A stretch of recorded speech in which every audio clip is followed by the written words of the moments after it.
Balita naman po sa mga lalawigan, malungkot daw ang ilang mga Dabawenyo sa pagkaka-impeach ni Vice President Sara Duterte sa Kamara.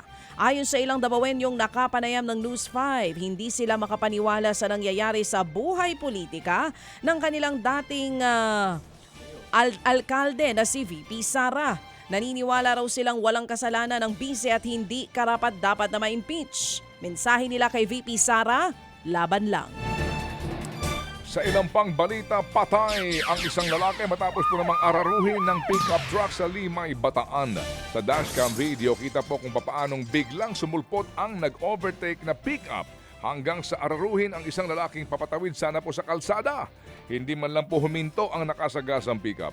Tumilapumpot na matay ang biktimang si Rasmo Alonto at ngayon po'y tinutugis na ang driver ng pickup.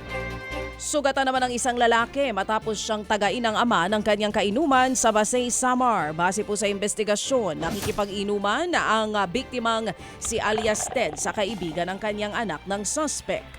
Nagkaroon sila ng pagtatalo sa hindi pa malinaw na dahilan at nauwi po yan sa suntukan. Umawat naman ang suspect na si alias Isabelo pero hindi raw nagpapigil si alias Ted. Doon na siya tinaga ni Isabelo sa kamay at likod gamit ang itak. Dinala sa ospital ang biktima at nagpapagaling sa ngayon. Voluntaryo namang sumuko sa mga otoridad ang suspect na posibleng maharap sa kasong frustrated homicide. Gayunpaman, wala na raw balak na magsampa ng kaso ang biktima dahil kakilala naman niya ang mag-ama.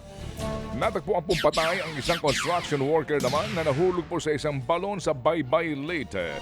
Ayon sa tiyuhin po ng biktima, mag-iigib lamang ng tubig panghalo ng simento ang biktimang si Elias Mark nang hindi na ito nakabalik. Nang sundan siya ng kanyang pamangkin sa balon, doon nakita hong palutang-lutang na ang bota ng biktima. Kalaunan po ay nakita na rin ang wala ng buhay na biktima. Sa inisyal pong investigasyon, walang foul play sa insidente. Nahulog at nalunod daw ang biktima na napag-alamang hindi marunong lumangoy.